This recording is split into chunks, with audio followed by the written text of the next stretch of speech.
Olá pessoal, meu nome é Sergival Isídio, eu sou professor da Rede Municipal de Ensino da cidade de Ribeirão. Estou aqui mais uma vez para dar continuidade ao projeto EducaLive, nesse projeto de ensino à distância, virtual, que a gente chama, e lembrar vocês que ainda nos encontramos no período de afastamento social no que diz respeito a essas aulas presenciais do Ensino Fundamental 2, que os municípios ainda não foram organizados aí. Eu diria que as escolas particulares já retomaram seu espaço, já retomaram com as devidas precauções,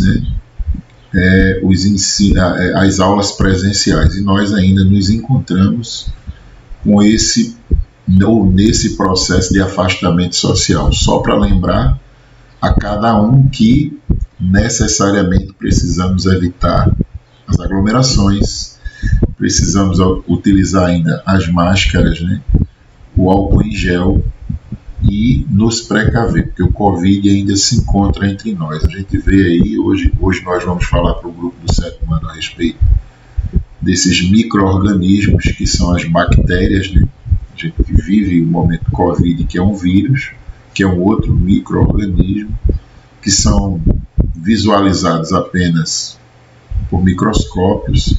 Então, assim, o ser humano, ele basicamente, ele acaba sem entender ou ignorando aquilo que ele não consegue ver. É uma coisa interessante. Então, são tantos anos de estudos, tantos anos de dedicação de profissionais na área de medicina, pesquisadores, e nós falamos constantemente, cientistas, professores, como nós, constantemente do risco, desses seres invisíveis a olho nu, e as pessoas ainda estão brincando. A gente está vendo aí a letalidade desse vírus, e muitos dos nossos conhecidos que são formados em outra área, curiosamente, assim, por uma questão da ideologia política, acabam ignorando a utilização da proteção simples, básica, que é a máscara, alegando a ideia do incômodo, e eu não sei porque só incomoda eles, incomoda todos nós, mas é uma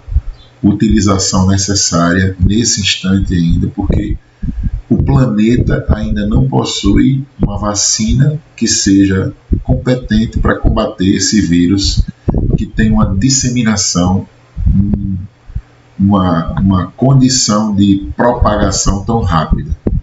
Alguns pesquisadores, alguns matemáticos vão até via redes sociais vão dizer assim, tal doença mata mais, tal doença mata mais. Mas com um grau de letalidade, com um grau de mortalidade, com a rapidez, com a agressividade que esse vírus lança a mãos, eu diria assim, se é que eu posso falar desse jeito, são poucas as doenças que fazem isso tão rápido. Então, assim, as pessoas que são consideradas do grupo de risco, aqueles que não são considerados do grupo de risco, mas que vão funcionar como vetores, como agentes de transporte para dentro da sua casa do vírus, tenham cuidado. Utilizem ainda o álcool em gel, utilizem a máscara, se protejam.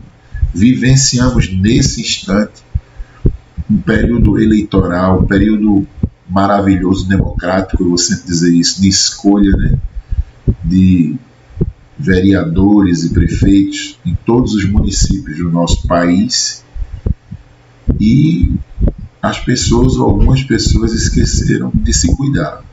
Até um tempo atrás a gente dava uma atenção, acho que a ansiedade, essa coisa de ficar preso durante muito tempo dentro de casa, acabou instigando, fazendo com que as pessoas voltassem à rua e de qualquer maneira, de qualquer jeito, sem se proteger.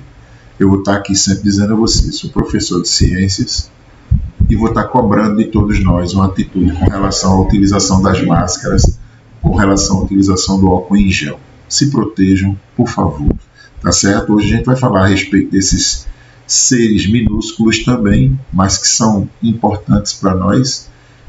Existem as colônias do bem, das bactérias que nos ajudam, e existem aquelas consideradas mais resistentes que prejudicam a nossa saúde. Então a gente vai entender melhor o funcionamento dessas bactérias no organismo ou no meio, né? As bactérias são consideradas basicamente seres unicelulares e seres procariontes, ou seja, são seres que eu diria assim, menos tecnicamente evoluídos do ponto de vista celular, que fazem parte desse reino considerado reino Monera, né? Existem milhares de espécies conhecidas que apresentam formas, ambientes e metabolismo, transformações energéticas consideradas diferentes. As bactérias podem viver no ar, na água, no solo, dentro de outros seres e até em locais de alta pressão e condição completamente inóspita, né? A maioria desses seres conseguem sobreviver. Alguns desses micro-organismos são causadores de doenças, mas também existe um grupo que são de grande importância, tanto ecológica como econômica para os seres humanos. Ou seja, de uma maneira geral, esses seres que ora nos fazem mal, ora nos fazem bem, têm uma relevância, têm uma importância muito grande para o planeta e para todos os outros seres que coabitam com ele, né? Então, assim, é preciso lembrar que elas têm uma condição de proliferação, de multiplicação fácil, né? Basta escutar falar das bactérias mais resistentes e que podem até tirar vidas de seres humanos. Mas assim, as superbactérias, né, eu diria assim, mas de uma maneira geral, do ponto de vista celular, são seres considerados mais simples, mais básicos. A importância desses seres e as suas principais funções, ou que elas desempenham, né? Todas as diversidades das bactérias, toda a diversidade desses seres também demonstra uma diversidade de funções. Então a gente vai observar algumas. A renovação de nitrogênio no ambiente.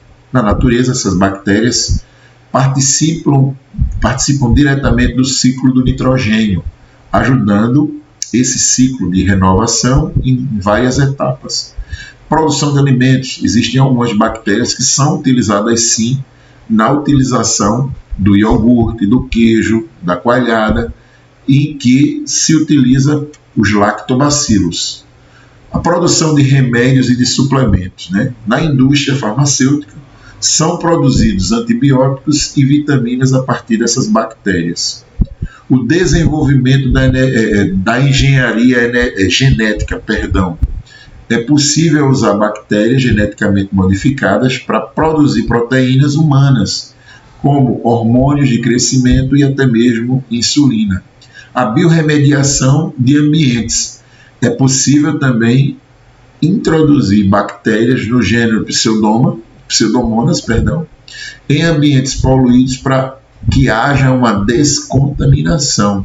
Esse processo recebe o nome de biorremediação, pois as bactérias que agem oxidando, né, transferindo esse processo, eu diria assim, de limpeza, tecnicamente falando, nesses ambientes, são compostos orgânicos que são nocivos e que depois eles transformam-se em seres inofensivos, quando transformados tecnicamente falando. Ou seja, existe, na verdade, uma relevância muito grande, uma importância muito grande no que diz respeito ao equilíbrio do próprio planeta de uma maneira geral, no entendimento desses seres minúsculos. Alguns, obviamente, vão se proliferar, vão se reproduzir, vão se disseminar em ambientes que podem até nos fazer mal, mas uma grande parte hoje dessas bactérias conhecidas tecnicamente falando já conseguem fazer parte do nosso dia a dia no sentido do bem, no sentido da produção do alimento ou do equilíbrio, como é o caso da biorremediação, que a gente vai ver agora. Também é chamada de remediação biológica. É uma técnica que também é utilizada para diminuir os impactos ambientais causados pela poluição, ou algumas espécies de poluição, de uma maneira geral, né? São utilizados agentes biológicos que são degradadores, particularmente que são micro-organismos, bactérias, fungos, leveduras, enzimas, entre outras coisas, os quais vão desintoxicar as áreas contaminadas pela poluição, dependendo do tipo de poluição. Aí, quando a gente fala de poluição, não é de uma maneira mais ampla, mas é uma poluição mais específica. Com isso, eles removem ou neutralizam diversos poluentes considerados tóxicos, orgânicos e inorgânicos, do meio onde eles vão ser aplicados, eles vão ser colocados, que a gente chama do meio ambiente, também para aquele espaço, né? Os quais estão presentes nos solos, nas águas, mais águas superficiais ou também, às vezes, nas águas subterrâneas, dentre outros ambientes, dentre outros espaços, né? O micro-organismo utilizado no processo de remediação biológica metaboliza, ou seja, se transforma e acaba digerindo o contaminante, ou seja, ele se alimenta daquele que está contaminando aquele espaço. E aí, por consequência disso, ou por conseguinte, ele acaba liberando o que nós chamamos de gás carbônico e água para o meio onde ele se encontra. Um exemplo notório onde a biorremediação pode ser utilizada é na contaminação dos solos ou de recursos hídricos que a gente tem, dessa limpeza da própria água que a gente pode conduzir para um determinado ambiente, por petróleos ou por, às vezes, alguns derivados do petróleo. Quais são as vantagens da biorremediação? A maior vantagem dela é que se trata de um processo considerado controlado, seguro.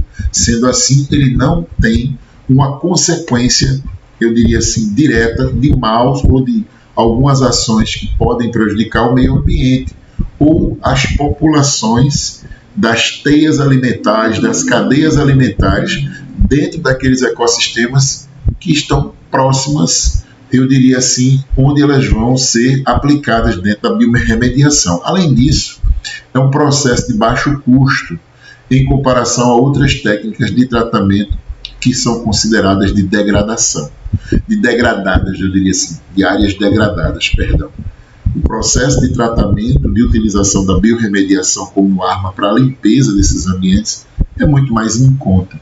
E quais são as desvantagens? Porque sempre tem vantagens e desvantagens.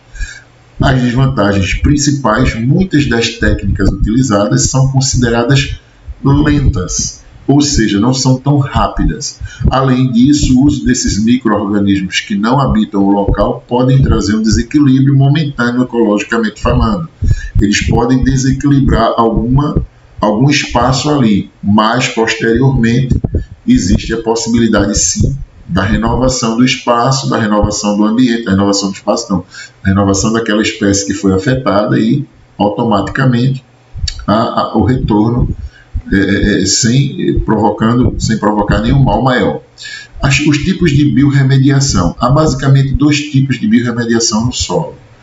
A in situ, que a gente in situ, né? E ex situ, que a gente chama assim, do próprio tratamento do material contaminado no próprio local, ou seja, não é necessário transportar esse material, que tem como vantagem um baixo custo e a possibilidade desse tratamento em grandes áreas. No entanto, é um processo mais lento. E quando você tem que transportar o tratamento do material contaminado para um local diferente de sua origem, nesse caso, ela é utilizada quando há um risco de propagar rapidamente essa contaminação. Então, para que não haja dano maior, existe essa concentração em um determinado espaço, que pode ser de forma lenta ou de forma rápida, essa biorremediação. Então, só para a gente entender melhor, as bactérias podem apresentar diferentes formas, esféricas, formas de bastões, espiraladas, de vírgula, entre outras. São diversas formas, a gente está aí mostrando nas imagens, diversos tipos de bactérias, mas tem uma estrutura, eu diria assim, de células básica ou considerada primária, por isso que é considerado um ser procarionte, né? Ou não eucarionte, com núcleo, com condições alimentares melhoradas. E aí a gente pode observar direito nesses formatos que nós estamos mostrando para vocês. Conforme podemos observar na imagem, de acordo com a forma ou a função, né, que a gente chama de morfologia, forma e função, as bactérias recebem uma designação, uma classificação específica. São chamadas de cocos as esféricas ou de forma arredondada. São chamadas de bacilos as que têm uma forma mais alongada e forma cilíndrica. São chamadas de espirilos as que são mais longas, espiraladas e se deslocam por meio de flagelos, né, pequenos pés. Espiroquetas, que são espiralados e deslocam-se com movimentos ondulados. Vibriões, que apresentam aspecto de vírgula, por isso o nome vibrião. A gente tem aí do lado uma imagem que classifica, ou que eu diria assim, que identifica, as partes de uma bactéria. O DNA, que tem uma forma mais circular ali, os ribossomos, que são pequenas bolsas, né, as fibras, né, que a gente chama de parede celular, membrana plasmática, o citoplasma, os flagelos, como eu disse a vocês, aí, esses pés, que vão facilitar, isso é um desenho mais ampliado, e a própria cápsula protetora dessa célula procariótica, né, desse ser microscópico. Então, assim, a gente tem a estrutura bacteriana, que são formadas basicamente por material genético, o citoplasma, os ribossomos, membrana plasmática, parede celular e, em alguns casos mais específicos, essa proteção que é a cápsula, né? A célula considerada bacteriana é procariótica, ou seja, tem um material genético disperso ali no citoplasma, que é a parte da divisão celular e é constituído de uma molécula circular, DNA, chamada nucleóide, né? Aí a gente tem, além do nucleóide, a gente podemos ainda encontrar células adicionais do ácido desoxirribonucleico, que a gente conhece como DNA, que na verdade é uma proteína daquele micro-organismo, que é chamado de plasmídios, né? São os plasmídios. A presença desses plasmídios ajuda a defender as bactérias da ação contra antibióticos, né? No caso, os antibióticos que nós utilizamos são, na verdade, para combater determinadas bactérias ou conglomerados de bactérias ou colônias de bactérias, porque eles têm um material genético que a gente chama de gene mais resistente. Por isso, esses antibióticos são muito utilizados no meio médico, no meio mais conhecido para o ser humano de uma maneira geral, e tem uma ideia de restabelecer o sistema de defesa orgânica, que é o sistema imunológico. Também estão espalhados no próprio citoplasma diversos ribossomos que produzem proteínas. Os ribossomos são pequenas bolsas que são encontradas, minúsculas bolsas que são encontradas no interior dessas bactérias, e essas proteínas são utilizadas para a manutenção da própria bactéria. Os flagelos são estruturas responsáveis pela locomoção. É como se fossem partes para que ela pudesse fazer uma locomoção, como se estivessem nadando ali, teoricamente, mas dentro de um organismo, obviamente. E as fímbrias, que seriam parte da adesão ou troca desse DNA, né, dependendo do tipo de bactéria. Revestindo a célula bacteriana está a membrana plasmática, que determina, que delimita o citoplasma, e mais externamente um envoltório mais rígido, mais duro, a parede bacteriana ou membrana esquelética, que protege a célula contra a entrada de água por osmose, né, que é a parede da célula de proteção, que vai fazer com que a bactéria, se tiver muita introdução de líquido, acabe estourando ou não sobrevivendo necessariamente. Então existe, na verdade, essa barreira de proteção. A gente tem algumas bactérias, a gente pode encontrar aí camadas mais externas dessa cápsula, né, que protege da desidratação, defende os ataques bacteriófagos, né, que vão tentar diminuir a sua quantidade ou sua estabilidade, desestabilizando a espécie, ou de seres que acabam fagocitando, ou seja, se alimentando dela, e ainda auxilia a fixação dessas células dentro dos hospedeiros, que muitas vezes somos nós, seres humanos. A reprodução direta das bactérias, eu poderia dizer assim, ela acontece de forma assexuada e geralmente por divisão binária ou fissão binária, como a gente chama. Ela vai se alongando e de repente ela se parte ali e vai se reproduzindo, que é a espécie de cromossomo, né, que seria essa célula específica para a reprodução, que é a duplicação dele. E depois a célula se divide ao meio, originando duas bactérias idênticas, como eu estou falando para vocês. Ela vai se alongando, depois ela se divide e aí acaba se reproduzindo naturalmente.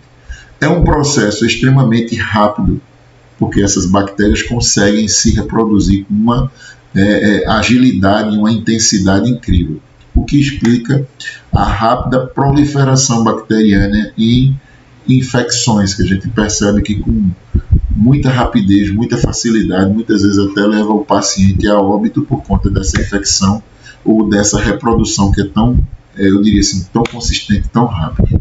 Outro modo é através da esporulação, que acontece em condições mais adversas, como a falta de água, a falta de nutrientes, o calor extremo, entre outras coisas. Isso acaba facilitando, ou seja, quando a espécie não tem uma condição propícia para se reproduzir através de uma condição mais estável, ela vai e se reproduz na ausência de todos esses outros nutrientes ou substâncias que a gente considera essencial para a vida da bactéria.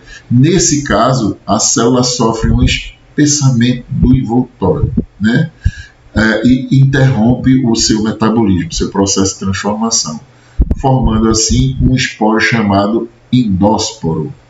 Esse endósporo é capaz de viver em completa inatividade por anos e depois voltar a se desenvolver. E aí a gente tem o caso do tétano, que fica, né, que provoca o carbúnculo antrax, que também pode produzir um efeito muito grande nos seres humanos, porque produzem endósporos e vivem muitos anos inativos no solo. Aí quando o camarada leva um corte, cortou uma lata que estava ali enferrujada, que fazia muito tempo, se cortou em um vidro que fazia muito tempo que estava ali jogado, pode acabar tendo tétano. Por isso que a gente toma uma vacina nos postos médicos chamada antetânica, que tem validade de 10 anos, e a cada 10 anos a gente tem que renovar essa vacinação, aplicada em 3 doses, se eu não me engano, 2 doses, 3 doses de reforço depois de 30 dias da aplicação da primeira, e ela protege por 10 anos com relação a essa bactéria que fica ali no solo durante muitos e muitos anos, nessas cápsulas, nesse endósporo que fica guardado ali. Depois que o indivíduo tem uma lesão, eu poderia dizer, tecido epitelial, pode provocar sim um mal maior e levar o indivíduo até uma situação de risco, né? Ao penetrar no interior do corpo humano ou de um animal, esses ambientes anaeróbicos, né, que a gente chama, né, passam por um processo de desesporulação e voltam à forma normal, infectando o corpo do hospedeiro, que pode ser do ser humano ou do animal. A recombinação genética das bactérias, embora não realizem produção ou reprodução sexuada de contato, as bactérias podem realizar sim um processo de recombinação genética, ou seja, se fortalecendo e produzirem novos indivíduos com características diferentes do indivíduo original. É o caso da resistência aí dessas superbactérias que estão surgindo nos últimos anos e que tem levado alguns pacientes a óbito, porque elas ficam muito resistentes aos antibióticos que são utilizados de forma mais conhecida, de forma mais comum. São 3 os tipos de processos em que há uma mistura de material genético: conjugação bacteriana, transformação bacteriana e transdução bacteriana. De uma forma geral, essas seriam as formas mais conhecidas, né? E aí a gente tem uma conjugação, a transformação e a transdução. Só para a gente ter um desenho, observem na gravura como é que eles ficam, que seria a conjugação, a transmissão de cópia de um plasmídio de um para o outro, dando origem a um novo ser e posteriormente até mais resistente. A transformação, que é a incorporação do fragmento de DNA de uma em outra espécie, ou se misturando ali e fortalecendo aquela espécie. E a transdução, que seria a injeção de gene na bactéria considerada hospedeira e fazendo com que ela fique um pouco bem mais resistente do que a anterior. A conjugação bacteriana, é uma transferência direta de ácido desoxirribonucleico, de proteínas de uma bactéria a outra bactéria, onde a gente percebe as fímbrias sexuais, né, que são filamentos mais longos que as fímbrias normais, né. Nesse caso, há a formação de uma ponte citoplasmática para a transferência dessa cópia de DNA ou de plasmídios, né, que são as bactérias que estão doando para as bactérias que são receptoras, onde ocorre uma recombinação considerada genética natural.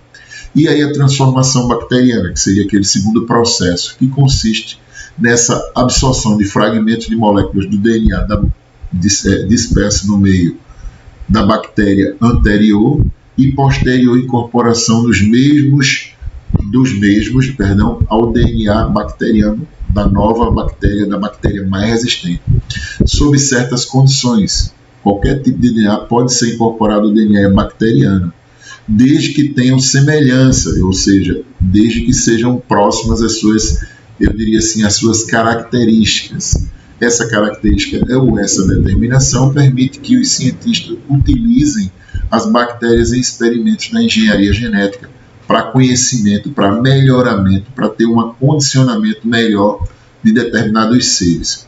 Transdução bacteriana ocorre quando a transferência de fragmentos do material genético através dos bacteriófagos, né, os tipos de vírus infectantes de bactérias, que existe também, um micro-organismo infectando outro micro-organismo, fazendo com que ele fique mais forte, mais resistente, mais difícil de ser combatido, que seriam esses bacteriófagos, né, que costumam injetar seu material genético em células bacterianas e assim se multiplicar.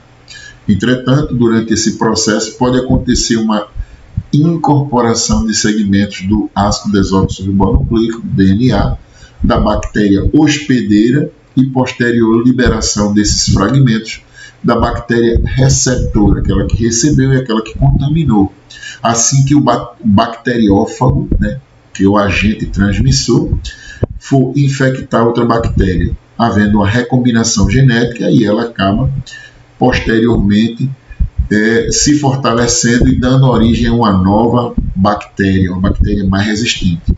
O metabolismo, a transformação bacteriana, corresponde a um conjunto de reações necessárias para que esse organismo se mantenha vivo, sobrevivendo. Essas bactérias podem ser classificadas em fototróficas, né, ou quimiotróficas, de acordo com a fonte de energia que é utilizado na sua reprodução, na sua condição de transformação ou de estabilidade. E também ser autotrófica ou heterotrófica, de acordo com a fonte de carbono empregado na produção desse material orgânico direto.